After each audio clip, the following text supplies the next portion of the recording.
ಇಸ್ಲಾಮ ಧರ್ಮದೊಳಗ ಹುಟ್ಟಿರುವಂತ ಸಂತ ಶಿಶುನಾಳ ಶರೀಫ ಸ್ವಾಮಿ.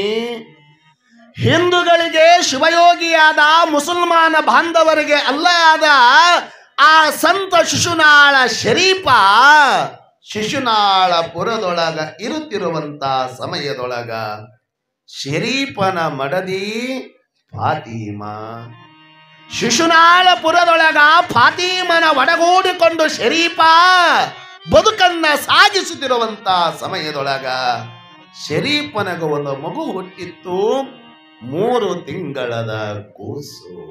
ಶರೀಫ ತನಗಾಗಿ ಏನೇನು ಬೇಡಲಿಲ್ಲ, ತನ್ನವರಿಗಾಗಿ ಏನೇನು ಬೇಡಿಲ್ಲ, ಬಂಧು ಬಾಂಧವರಿಗಾಗಿ ಏನೇನು ಬೇಡದೆ ಇರುವಂತ ಶರೀಫ ಮನಿಯೊಳಗ ಬಡತನ ಕಿತ್ತು ತಿನ್ನೋಕತ್ತಾದ.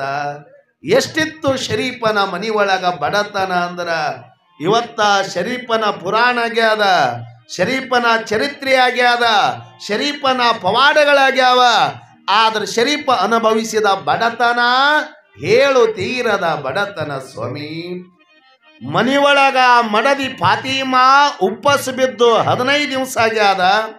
3 ತಿಂಗಳದ ಕೂಸಿಗೆ ಎದೆ ಹಾಲು ಕುಡಿಸ್ಬೇಕಂದ್ರ ಫಾತಿಮನ ಎದಿಯೊಳಗ ಹಾಲಿಲ್ಲ. ಶರೀಫ ಹೆಂಡರ ಮಕ್ಕಳಿಗಾಗಿ ಇನ್ನೊಬ್ಬರ ಮನೆ ಮುಂದೆ ಹೋಗಿ ಭಿಕ್ಷೆಯನ್ನ ಬೇಡಿದವನಲ್ಲ ಶರೀಫ. ಒಂದು ದಿವಸ ಫಾತಿಮಾ ತನ್ನ ಗಂಡನಾಗಿರುವಂತ ಶರೀಫಗೆ ಹೇಳ್ತಾಳೆ, ಸ್ವಾಮಿ ಮನಿಯೊಳಗ ಉಪವಾಸ ಬಿದ್ದು 15 ದಿವಸ ಆಗ್ಯಾದ, ಹೊಟ್ಟೆ ಒಳಗ ಹುಟ್ಟಿದ ಮಗುವಿಗೆ ಎದೆ ಹಾಲು ಕುಡಿಸ್ಬೇಕಂದ್ರ ಎದಿಯೊಳಗ ಹಾಲಿಲ್ಲ ಸ್ವಾಮಿ. ಯಾರ್ದಾದ್ರೂ ಮನೆಗೆ ಹೋಗಿ ಏನಾದ್ರೂ ಬೇಡಿ ತಗೊಂಡು ಬರ್ರಿ ಅಂದ್ರ ಶರೀಫ ಮೌನ ಆವರಿಸಿದ. ಒಂದು ವೇಳೆ ಶಿಶುನಾಳಪುರದೊಳಗ ಯಾರಾದ್ರೂ ಹಸಿದು ಬಂದಾರಂದ್ರ, ಮತ್ತೊಂದು ಊರವರು ಬಂದಾರಂದ್ರ, ಕಷ್ಟದೊಳಗದಾರಂದ್ರ ಮತ್ತೊಬ್ಬರಿಗಾಗಿ ಭಿಕ್ಷೆಯನ್ನು ಬೇಡಿದವನೇ ಸಂತ ಶಿಶುನಾಳ ಶರೀಫ ಶಿವಯೋಗಿ. ಹೆಂಡರ ಮಕ್ಕಳಿಗಾಗಿ ಭಿಕ್ಷಾ ಬೇಡಲಿಲ್ಲ. ಅಂಥ ಕಾಯಕ ಜೀವಿಯಾಗಿರುವಂತ ಶರೀಫ ಬಡತನದೊಳಗ ಬದುಕು ಸಾಗಿಸಬೇಕಾದ್ರ ಕೈಲಾಸದೊಳಗಿರುವಂತ ಲಕ್ಷ್ಮಿ ಶರೀಫನ ಮನಿ ಬಾಗಿಲಿಗೆ ಬರ್ತಾಳ. ಶರೀಫನ ನಿಸ್ವಾರ್ಥದ ಬದುಕನ್ನ ನೋಡಿ ಶರೀಫನ ಮನಿ ಬಾಗಿಲಿಗೆ ಬಂದು ಅಂತಾಳ ಲಕ್ಷ್ಮಿ, ಏ ಶರೀಫ, ನಿನಗಾಗಿ, ನಿನ್ನವರಿಗಾಗಿ, ನಿನ್ನ ಬಂಧು ಬಾಂಧವರಿಗಾಗಿ ಏನೇನು ಬೇಡಿದವನಲ್ಲೋ ಶರೀಫ. ಮನಿಯೊಳಗ ಬಡತನ ಕಿತ್ತು ತಿನ್ನುಕತ್ತಾದ. ಬಡತನವನ್ನ ಹೊಡೆದೋಡಿಸೋದಕ್ಕೋಸ್ಕರವಾಗಿ ಕೈಲಾಸದಿಂದ ನಿನ್ನ ಮನಿ ಬಾಗಿಲಿಗೆ ಬಂದಿನು ಶರೀಫ. ಯಾವರ ಬೇಕು ಕೇಳಂದಾಗ, ಯವ್ವ ಯಾರ ನೀ ಎಂದ ಶರೀಫ. ನಾ ಕೈಲಾಸದೊಳಗಿರುವಂತ ಲಕ್ಷ್ಮಿ ಅದೀನಿ ಎಂದಳು. ಎದಕ್ಕ ಬಂದಿದೆಂದ ಶರೀಫ. ನಿನ್ನ ಬಡತನ ದೂರ ಮಾಡಕ ಬಂದೀನಿ ಅಂತ ಅಂದಳು ಲಕ್ಷ್ಮಿ. ಏನು ಮಾಡಬೇಕಂತ ಮಾಡಿದಿ ಎಂದ ಶರೀಫ. ವರ ಕೊಡಬೇಕಂತ ಮಾಡೀನಿ ಅಂದಳು ಲಕ್ಷ್ಮಿ. ನಾಳಿಗೆ ಬಾ ಅಂದ ಶರೀಫ. ಶರೀಫನ ಮನಿ ಬಾಗಿಲಿಗೆ ಕೈಲಾಸಲಿಂತ ಲಕ್ಷ್ಮಿ ನಾಳಿಗೆ ಬಂದ್ರ ಮತ್ತ ನಾಳಿಗೆ ಬಾ ಅಂದ ಶರೀಫ. ಹಿಂಗೆ ನಾಳಿಗೆ ಬಾ ನಾಳಿಗೆ ಬಾ ನಾಳಿಗೆ ಬರಬೇಕಾದ್ರ ಲಕ್ಷ್ಮಿ ಅಂತಾಳ ಶರೀಫಗ, ಏ ಶರೀಫ, ಎಷ್ಟೋ ಜನ ನನಗ ಅಲಂಕಾರ ಮಾಡಿ ದೀಪ ಹಚ್ಚಿ ಹಣ್ಣು ಹಂಪಲ ಇಟ್ಟು ಸೀರೆ ಉಡಿಸಿ ಪೂಜೆ ಮಾಡಿದ್ರು ಸಹಿತ ಎಷ್ಟೋ ಜನಗಳಿಗೆ ಒಲೆಯಲಾಗೀನಿ. ನಿನ್ನ ನಿಸ್ವಾರ್ಥದ ಸೇವೆಯನ್ನು ಕಂಡು ನೀ ಕರೆಯದಿದ್ದರು ನಿನ್ನ ಮನಿ ಬಾಗಿಲಿಗೆ ಬಂದೀನಿ. ಯಾವರ ಬೇಕು ಕೇಳು ಶರೀಫ ಅಂದಾಗ ಅವಾಗ ಶರೀಫ ಲಕ್ಷ್ಮಿಗೆ 2 ಕೈ ಮುಗದ ಕೇಳಿದ್ನಂತ, ನಮ್ಮ ನಿಮ್ಮಂಥವ್ರಾದ್ರ ಬಂದಿದ್ದು ಬಾ ಅಂತ ತಿಳ್ಕೊಂಡು, ಯವ್ವ ನಮ್ಮ ಮನ್ಯಾಗ ನೀ ಕಾಲು ಮುರ್ಕೊಂಡು ಇಲ್ಲೇ ಬೀಳುವಂತ ವರ ಕೇಳುತ್ತಿದ್ದೀವಿ. ಶರೀಫ ಯಾಕ ಚರಿತ್ರೆ ಒಳಗೆ ಉಳುದ ಅಂದ್ರ, ಕೈಲಾಸದೊಳಗಿರುವಂತ ಲಕ್ಷ್ಮೀ ಧರೆಗಿಳಿದು ಬಂದು ಶರೀಫನ ಮನೆ ಮುಂದೆ ನಿಂತು ಕೇಳ್ತಾಳ, ಯಾವರ ಬೇಕು ಕೇಳು ಅಂದಾಗ ಶರೀಫ ಕೈ ಮುಗಿತಾನ, ಯವ್ವ ನಾ ಕೇಳಿದ ವರ ಕೊಡ್ತೇನು, ಬೇಕಾದ ಕೇಳ ಶರೀಫ ಕೊಡ್ತೀನಿ ಅಂದಾಗ ಕರಗಳನ್ನ ಜೋಡಿಸಿದ, ಕೈಗಳನ್ನ ಮುಗದ, ಲಕ್ಷ್ಮಿಗೆ ಕೇಳ್ದ, ಅಮ್ಮ ನಿತ್ಯಲೂ ನನ್ನ ಮನಿ ಬಾಗಿಲಿಗೆ ಬಂದು ವರ ಕೊಡ್ತೀನಿ ವರ ಕೊಡ್ತೀನಿ ವರ ಕೊಡ್ತೀನಲ್ಲಕತ್ತಿಲ್ಲ ಲಕ್ಷ್ಮೀ, ನಾಳೆಲಿಂತ ನೀ ನನ್ನ ಮನೆಗೆ ಬರ್ಲಾರ್ದಂಗ ಇದ್ರ ಅದೇ ನೀ ನನಗೆ ಕೊಡುವಂತ ವರ ಅಂದ ಸಂತ ಶಿಶುನಾಳ ಶರೀಫ ಶಿವಯೋಗಿ ಅನ್ನುವಂತ ನಾವು ಯಾವತ್ತೂ ಮರೆಯಬಾರದು.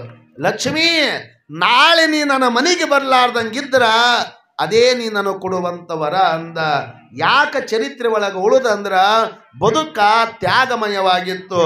ಬಹಳ ದೂರಿಂದ ಬೇಡ, ಇಲ್ಲೇ 3 ಕಿಲೋಮೀಟರ್ ಜೀವ ಇರುವಾಗಲೇ ಜೀವಂತ ಸಮಾಧಿಯನ್ನು ಹೊಂದಿದ ಉತ್ತರ ಕರ್ನಾಟಕದ ತತ್ವ ಪದಗಳ ಹರಿಕಾರನಾಗಿರುವಂತ ಬಿದನೂರ ಪುರದೊಳಗ ಗಂಗಮ್ಮನ ಉದರದಿಂದ ಜನ್ಮವನ್ನ ತಾಳಿದ ಮಡಿವಾಳಪ್ಪ ಗುಡ್ಡದ ಮಹಾಂತ ಶಿವಯೋಗಿಗೆ ಬೇಡ್ತಾನೇನಂತ, ಚಿಂತಿ ಎಂಬುದೊಂದು ಘನವಾಗಲಿ, ಸಂತೋಷ ಅನ್ನೋದು ತುಸು ದೂರ ಆಗಲಿ ಅಂತಾನೆ ಮಡಿವಾಳಪ್ಪ. ಎಂಬುದು ಬಾಳ ಘನವಾಗಲಿ, ಸಂತೋಷ ಎಂಬುದು ತುಸು ಇಲ್ಲದೋಗಲಿ. ಚಿಂತೆ ಎಂಬುದೊಂದು ಘನವಾಗಲಿ, ಸಂತೋಷ ಅನ್ನೋದು ತುಸು ದೂರವಾಗಲಿ ಅಂತಾನೆ ಮಡಿವಾಳಪ್ಪ. ನನಗ ಒಂದಿಷ್ಟು ಕಷ್ಟ ಇತ್ತು ಅಂದ್ರೆ ನಿನ್ನ ಧ್ಯಾನ ಮಾಡಕ ಅನುಕೂಲ ಆಗ್ತದನ್ನುವಂತ ಮಾತನ್ನ ಮಡಿವಾಳಪ್ಪ ಗುಡ್ಡದ ಮಹಂತ ಶಿವಯೋಗಿಯ ಪಾದದಲ್ಲಿ ಪ್ರಾರ್ಥನೆಯನ್ನು ಮಾಡ್ತಾನೆ.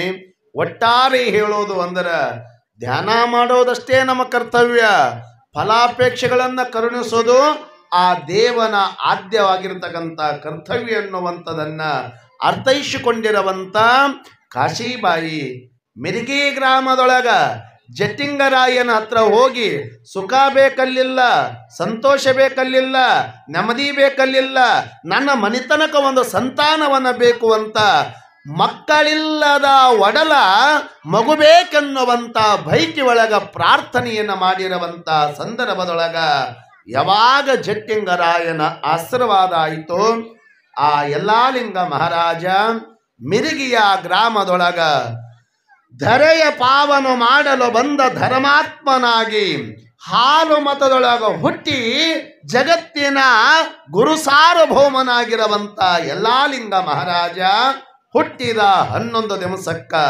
ತೊಟ್ಟಿಲದೊಳಗ ಹಾಕಿ ಯಲ್ಲಾಲಿಂಗ ಯಲ್ಲಾಲಿಂಗ ಯಲ್ಲಾಲಿಂಗ ಅಂತ ನಾಮಕರಣವನ್ನ ಮಾಡಿತು. ಮಿರಿಗಿ ಗ್ರಾಮದ ಹೆಂಗಳಿಯರೆಲ್ಲರೂ ಕೂಡಿಕೊಂಡು